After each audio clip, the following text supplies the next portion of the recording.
Hello everyone and welcome to my YouTube channel Study Station. Assalamu alaikum. This is me Danish Aziz and you're watching my YouTube channel Study Station. I welcome to all of you on my YouTube channel. Hope so you people are doing well and enjoying a very happy and beautiful life. Dear students, dear viewers, dear subscribers. As you know, we were discussing our first subject that is American literature, and in American literature we were discussing different dramas and novels. We had discussed two dramas, and in this video, we are going to start our last topic, our last story, that is a novel. So basically, in this video, in this series, we will start our last novel, that is A Farewell to Arms. जी, तो American literature के अंदर हमारा आखिरी जो portion रह गया, आखिरी कहानी रह गई है, वो रह गई है एक नॉवल, और उस नॉवल का नाम है अ farewell to arms.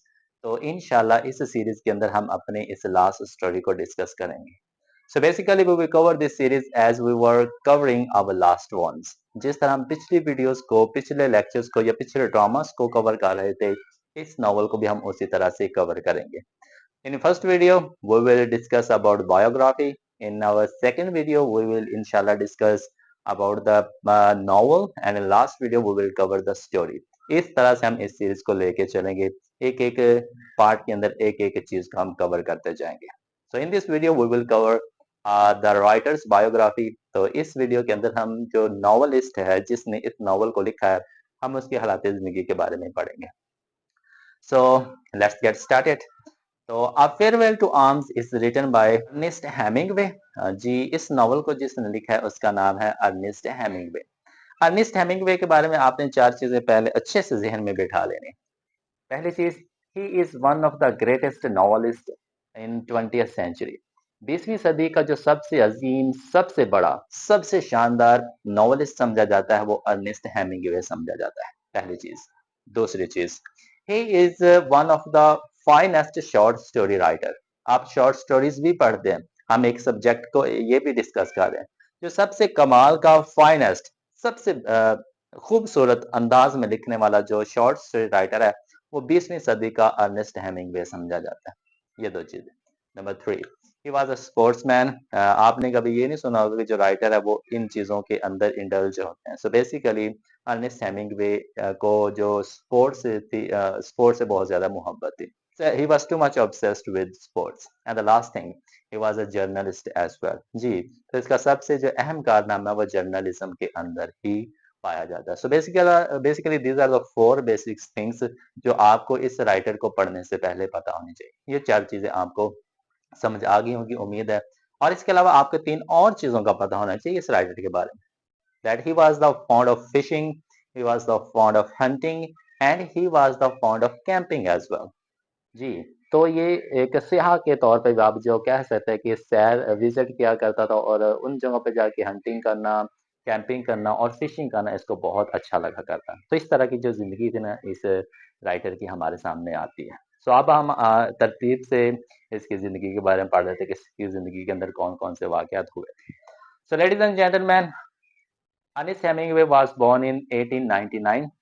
20th century 19th century के लास्ट कपल ऑफ इयर्स के अंदर इस राइटर की पैदाइश होती है, इन 1899, 1899 में। And he was born in one of the greatest state of America, USA. USA की एक बहुत बड़ी स्टेट इलिनॉइस के अंदर इसका राइटर की पैदाइश होती है। His father was a doctor and his mother was a musician. इसके जो बाप थे वो डॉक्टर थे, इसकी माँ जो थी वो एक मौसीकार थी। When he was just 17 years old, 1916 के अंदर जब इसकी एज होती है 17 साल, तो ये अपने प्रोफेशन का, अपनी पेशा वराना जिंदगी का आगाज कर देता है। सो ही टुक स्टार्टअप फ्रॉम न्यूज़पेपर ऑफिस। तो ये अपना जो सबसे पहला काम का आगाज करता है वो एक न्यूज़पेपर ऑफिस से करता है। मैंने पीछे डेट बोली 1916। जब 1916 आप सुनते हैं तो आप क्या जो ज़हन है वो एक वाक़ये की तरफ, एक इंसिडेंट की तरफ जाता है जो कि 20वीं सदी का सबसे बड़ा वाक़या समझा जाता है, दैट इज़ वर्ल्ड वॉर 1, जंग अज़ीम अव्वल। जी, तो जब इसने अपने प्रोफेशन का आगाज़ किया उस वक़्त जंग अज़ीम अव्वल हो रही थी, वर्ल्ड वॉर 1 हो रही थी। वर्ल्ड वॉर 1 के अंदर अमेरिका ने इटली का साथ देने के लिए इस जंग के अंदर शामिल हो चुका था। व्हेन ही सा कि इसकी जो कंट्री है अमेरिका वो जंग के अंदर शामिल हो चुकी है, तो इसके अंदर की जो पैट्रियोटिक हुब्बुल वतनी का जो जज्बा था ना, वो बॉयल होना शुरू हो चुका था। तो इसने कोशिश की कि जितना जल्दी हो सके ये भी उस जंग के अंदर पार्टिसिपेट करे। जंग के अंदर तो पार्टिसिपेट ना कर सका, but he was included in ambulance unit. Ambulance चलाने के लिए उसके एक ड्राइवर की जॉब दी गई, यूनिट के अंदर जॉब दी गई, तो इसने उसको एक्सेप्ट कर दिया, किसी न किसी तरीके से अपने वतन की खिदमत कर सके। अब ये खिदमत करता रहा, एम्बुलेंस चलाता रहा, वहाँ पे इंजर्ड भी हुआ, तो इंजर्ड होने के बाद ही रिटर्न टू यूएसए। यूएसए वापस आ गया, यहाँ पे फिर इसने कैनेडियन या अमेरिकन न्यूज़पेपर के अंदर काम करना शुरू कर दिया, और फिर ये माइग्रेट करके यूरोप चला गया। तो यूरोप जाके अ, इसकी जो एज थी वो ऑलमोस्ट 62 इयर्स हो चुकी थी, and in 1961 he shot himself. तो ये खुद को ना मार देता है, मीन्स के सुसाइड कर लेता है। So basically if we talk about his personal life, तो वी कैन से कि ही गॉट मैरिड 4 टाइम्स। इसकी जो चार दफा ये इसकी शादियां हुई थी। अब वो वाइफ्स कौन थी वो बेसिकली इतना इम्पोर्टेंट नहीं है, तो हम इस चीज को बॉदर नहीं करेंगे। लेकिन एक जो खास चीज जो आपने इस राइटर के बारे में जहन में रखनी है वो ये रखना है कि he was the artist of versatility and vitality. ये दो चीजों का ये एक बहुत बड़ा आर्टिस्ट समझा जाता था, वर्सेटैलिटी और वाइटैलिटी। वर्सेटैलिटी क्या होती है और वाइटैलिटी क्या होती है, पहले इस चीजों को समझ लेते हैं। वर्सेटैलिटी, वर्सेटैलिटी एक इंसान के अंदर एक ऐसी स्किल होती है जो किसी भी प्रोफेशन के अंदर एडजस्ट हो जाती है। एक ऐसा बंदा जो डिफरेंट प्रोफेशन के अंदर, डिफरेंट कामों के अंदर या डिफरेंट चीजों के अंदर वो महारत रखता होगा, तो बेसिकली वो एक वर्सटैलिटी के अंदर उसका शुमार किया जाए। फॉर एग्जांपल अगर एक टीचर है, वो इंग्लिश भी पढ़ा रहा है, मैथ भी पढ़ा रहा है, बायो भी पढ़ा रहा है, कंप्यूटर भी पढ़ा रहा है, मीन्स किस तरह के डिफरेंट सब्जेक्ट पढ़ा रहा है, मीन्स कि उसकी जो ग्रिप है सब सब्जेक्ट पे है, तो वो एक वर्सटैलिटी के जुमरे में आएगी। तो जो अर्नेस्ट हेमिंगवे था वो भी इसी तरह का बंदा था, उसी के अंदर भी इस तरह की स्किल्स पाई जाती थी। जिस तरह का भी काम लिखता था वो एक ऑथेंटिक, एक पायदार वर्क समझा जाता था। And number two is vitality. Vitality कहते हैं जी, जब आप जिंदगी एक जोश जज्बे के साथ एक्टिव होके, चुस्त होके जिंदगी गुजार रहे होंगे, तो वो आपकी वाइटैलिटी होगी। तो अर्नेस्ट हेमिंगवे को भी देखें तो इसने अपनी जो जिंदगी गुजारी तो वो इसी तरह एक्टिव, चुस्त अंदाज में, कर्ज के तौर पे इसने अपनी जिंदगी तो जो वो गुज़ारा था।